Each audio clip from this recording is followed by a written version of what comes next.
Bom, pessoal, vamos lá, né? O projeto funciona, mas o projeto tem vários pontos que podem ser melhorados. É um pouco complicado a gente perceber esses pontos que podem ser melhorados quando o sistema está muito pequeno, mas na medida que o sistema cresce, as classes crescem, novas funcionalidades aparecem. Então, consequentemente, os problemas arquiteturais dos seus sistemas vão ficando mais explícitos. Então, eu adicionei uma nova funcionalidade de cliente, implementando, estendendo pessoa, com outros campos, certo? Adicionei um servlet, muitas coisas parecidas com o que tem em fornecedor. Adicionei um DAO com muitas coisas parecidas com o que tem em fornecedor. Um JSP com muitas coisas parecidas com o que tem em fornecedor. Então, se vocês forem rodar, ele já está lá no GitHub. Se forem rodar, vocês vão ver que não difere muito do que a gente tem em fornecedor. E só da gente ter, mesmo com servlet já dá para perceber, mas com dois servlets fica ainda mais explícito que tem muita duplicidade de código, tem muita coisa, muita infraestrutura que a gente tem que escrever. Os DAOs são verbosos, o servlet tem muita duplicidade de código, o servlet está com muitas responsabilidades. E o JSP, embora a gente esteja usando boas práticas, evitando scriptlet, usando expression language, o JSP é uma coisa bastante defasada. Tem alternativas melhores, como a gente trabalhar o JavaScript e trafegar JSON para o lado do servidor. Mas isso não é o cerne da nossa discussão agora. O cerne da nossa discussão, eu acho que o primeiro lugar e o que está mais tenebroso nesse sistema e que merece uma alteração são os servlets. Por quê? Tem muita duplicidade de código e muita responsabilidade envolvida aqui. Então a gente precisa fazer o que o pessoal chama de refactoring. O que é refactoring? É quando você altera o comportamento do seu sistema preservando as suas funcionalidades, ou seja, para o usuário talvez ficou um pouco mais rápido, talvez mudou alguma coisa do ponto de vista de performance ou não, mas para o usuário a funcionalidade permanece a mesma, mas internamente o sistema está muito melhor organizado. Então, uma coisa que vocês estão percebendo é que o do get e do post ele faz muitas coisas parecidas. Então, vamos tentar unificar isso. Como? O servlet, a classe HTTP servlet, a gente pode... Eu vou tirar aqui algumas coisas desnecessárias para diminuir um pouco o código, para ficar mais fácil de enxergar. A HTTP servlet ela implementa um método chamado service. Vou dar Ctrl espaço aqui, ó. O que esse método faz? Ele é um método que ele executa independente do método get ou post. Então a gente pode colocar todas as ações, seja get ou seja post, unificadas nesse método service. Então, o que a gente pode fazer? O que a gente tem aqui no fornecedor e no cliente é o que a gente chama de CRUD, que é create, retrieve, update, delete. Então a gente pode receber como argumento uma ação, que é uma das opções desse CRUD, e por exemplo, se a ação for aqui o request tag 0, né? Vou chamar de request response. Então, se essa ação for, por exemplo, vamos para os nomes que eu acho que fica bacana. Delete, ele faz alguma coisa, entendeu? Vamos fazer um negócio aqui, o seguinte. Que está lançando Throw Servlet Exception, né? Então, request if ação igual a null, a gente vai fazer isso aqui, ó. Throw new illegal argument exception, ou seja, um argumento inválido. Não foi erro. O sistema esperava alguma ação. Beleza. Beleza. Para quê? Para garantir que a ação é diferente de nulo. E a gente vai ter um if else para cada ação. Ou seja, a gente está começando aqui o nosso refactoring. Vocês vão perceber que a minha expectativa aqui é que melhore bastante. If ação for igual a create, retrieve, else, else, else,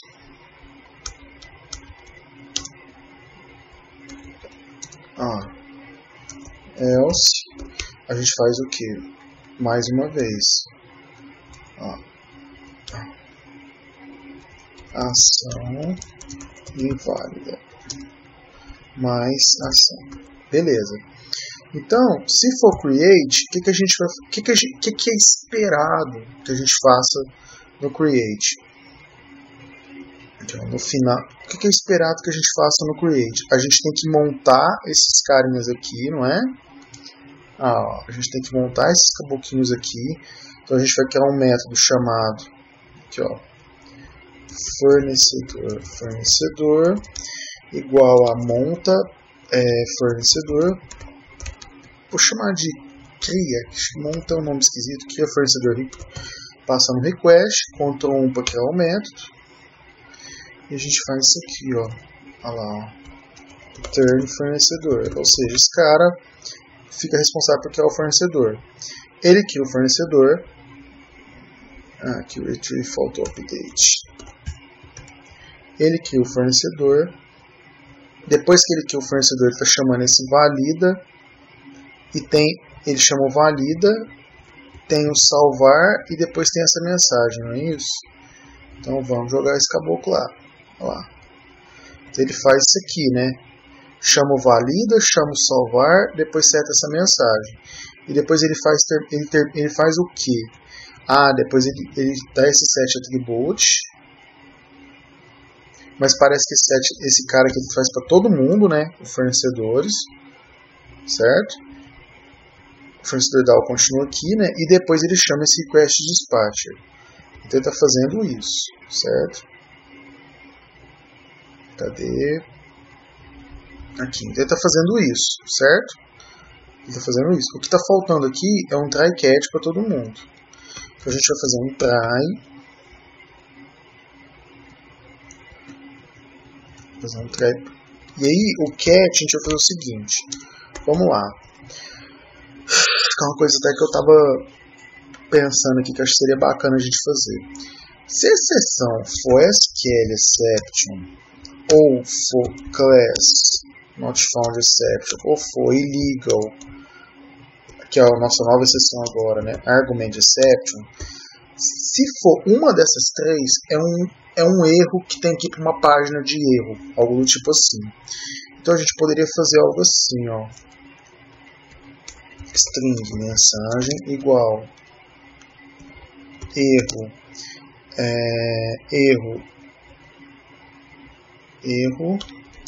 mais e.getMessage. Então é um erro assim, a gente poderia fazer assim, ó, request.setAttribute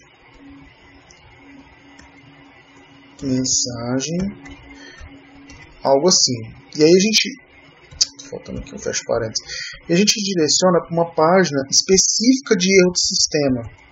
Por quê? Porque se for um erro de sistema, cara, não adianta se eu estou na tela ou não, é um erro de sistema. Então a gente cria aqui uma nova página, customiza ela lá, erro.jsp, que mostra a mensagem. É que lógico, né, a gente poderia colocar uma imagem bonitinha, né?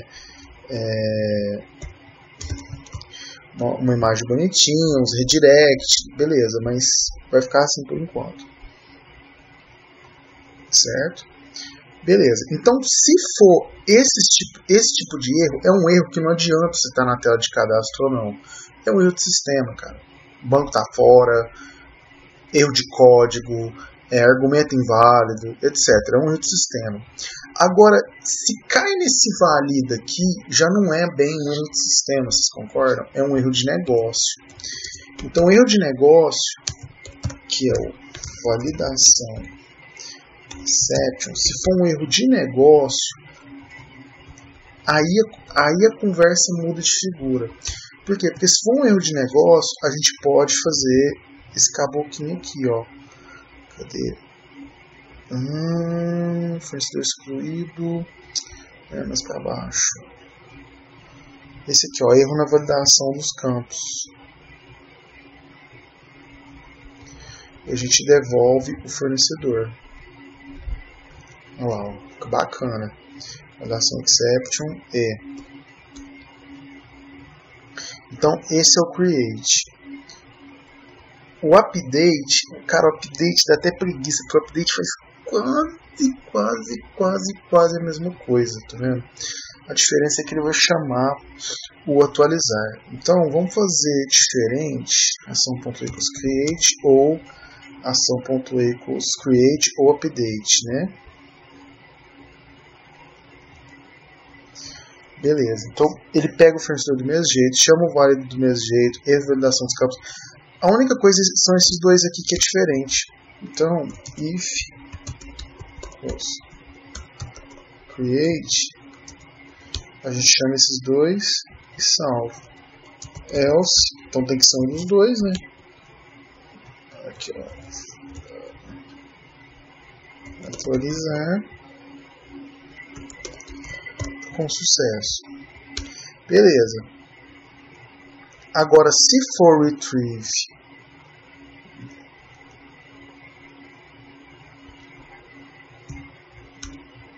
ou delete,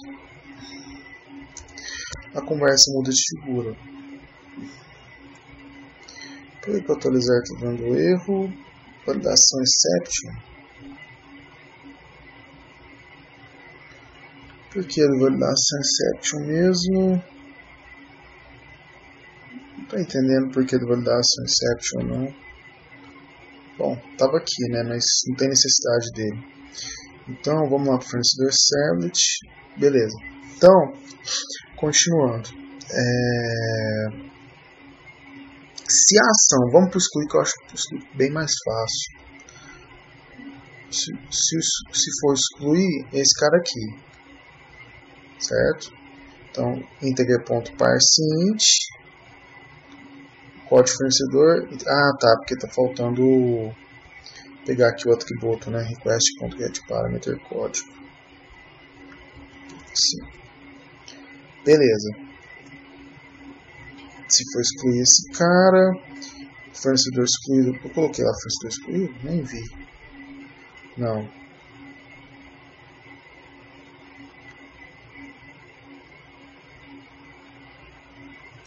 Excluir. Beleza. Então isso foi excluir. Agora, se a ação for editar, a gente tem que pegar o cara e fazer isso aqui. E aí toda essa galera aqui, tchau para ela.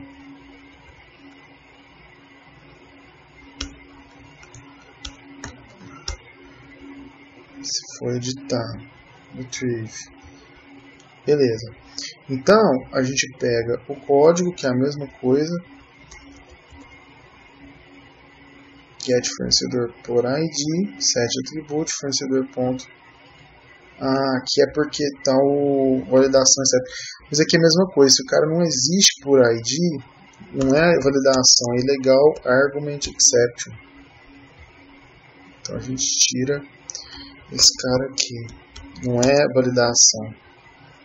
Legal argument exception. Beleza. Então a gente pegou o fornecedor, deu um set atributo. Só que aí ainda tem aqui o fornecedores, que ele traz todo mundo, beleza. Ok, é o fornecedor, o nosso do post que já está lá com atualizado. E tchau para toda essa galera. Vamos ver se isso funciona. Então, tudo bem que o método aqui ficou um tripão, né? A gente ainda vai refatorar ele mais, mas já deu uma melhorada, a meu ver. Pelo menos eliminou muito da duplicidade de código-fonte. Então, project clean é fornecedor, né? Ah, mas está faltando um detalhe. Aqui em fornecedores, a gente vai ter que fazer o seguinte.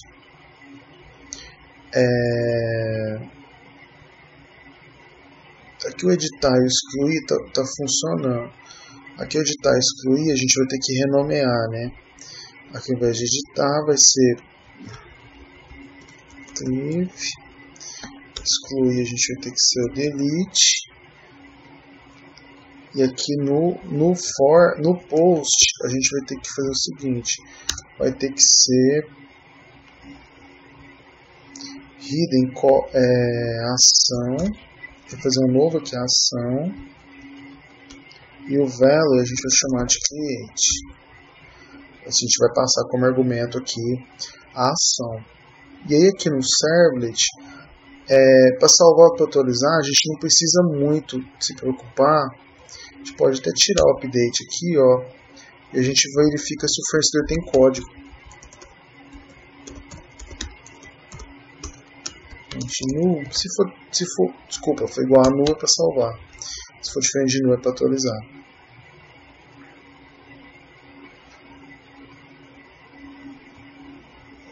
Project clean.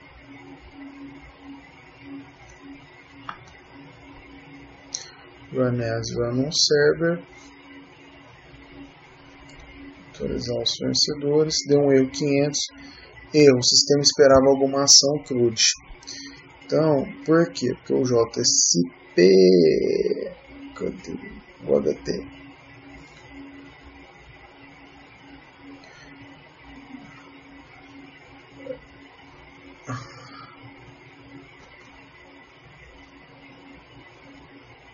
Ah, tá. A gente não tá caindo lá, né, naquela exceção. O ideal era cair naquela exceção. Ctrl Shift F para identar. Vamos ver se agora ele cai lá naquela exceção. Na página do JSP fica bacana. Nossa, acho que mostrar esses erros sem página é tão bizonho. É desse jeito aqui, só que o corno aqui não deu project clean.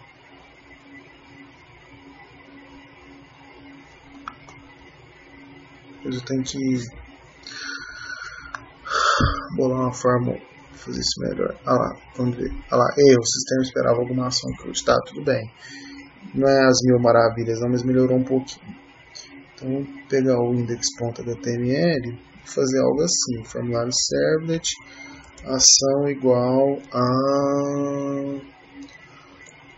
aí que é o ponto, né? Você quer só abrir a tela e trazer todo mundo. Então, peraí, como você quer só abrir a tela e trazer todo mundo, a gente pode fazer o seguinte, else,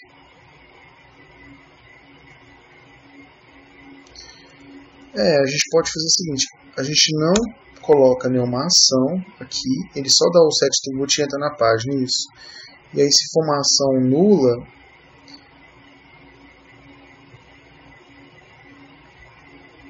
se for uma ação diferente de null, ele vai entrar nessas ações aqui.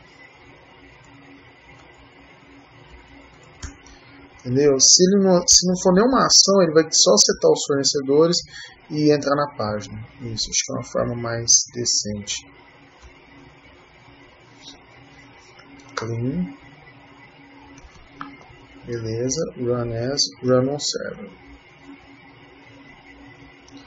Acesso aos fornecedores. Trouxe todos os fornecedores. Vamos ver se eu consigo cadastrar um novo. Teste.